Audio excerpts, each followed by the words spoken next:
ये कहानी है दैत्य दंभिकासुर और महान राजा विक्रमादित्य की। दंभिकासुर एक ऐसा दैत्य था जो जवान और सुंदर औरतों को अपनी गुफा में उठा ले जाता, उनके साथ खेलता। जब उसका उनसे मन भर जाता तो वो उनकी जीवन लीला समाप्त कर देता। वो जिस भी राज्य में जाता त्राही त्राही मचा देता। कोई भी राजा या अन्य शूरवीर योद्धा उसका कुछ नहीं बिगाड़ पाते, क्योंकि दैत्य दंभिकासुर को देवताओं से वरदान प्राप्त था कि उसे बल से नहीं बल्कि बुद्धि से मारा जा सकता है। जो कोई भी उसे बल से मारने का प्रयास करेगा वो पत्थर का हो जाएगा। दंभिकासुर की मौत का रहस्य छुपा था उसकी 7 गुत्थियों में, यानी उसके 7 सवालों में। पर उसके साथ युद्ध करने वाले किसी भी राजा या शूरवीर को ये रहस्य मालूम नहीं था। इसलिए जब भी कोई उसके पाप कृत्य से दुखी हो उसके पास जाकर उस पर हमला करता तो देवताओं के वरदान स्वरूप वो पत्थर का हो जाता। हर तरफ दंभिकासुर का कहर मचा हुआ था। पत्थर का हो जाने के भय से कोई भी उसे रोकने का प्रयास नहीं करता।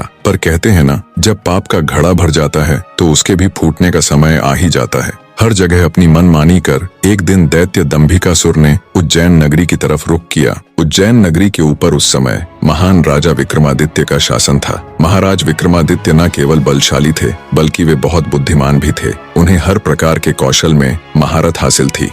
उन्हीं दिनों में विक्रमादित्य की नगरी उज्जैन में एक धनी साहूकार रहता था। साहूकार के 2 लड़के थे। बड़े का नाम महेंद्र था और छोटे का लखन। बड़े लड़के का विवाह तो साहूकार ने कर दिया था, पर छोटे बेटे का विवाह करने से पहले ही वो ईश्वर को प्यारे हो गए। पिता के गुजर जाने के बाद कामकाज और व्यापार संभालने की सारी जिम्मेवारी दोनों भाइयों पर आ गई। दोनों भाई दिल लगाकर कारोबार संभालने में लग गए।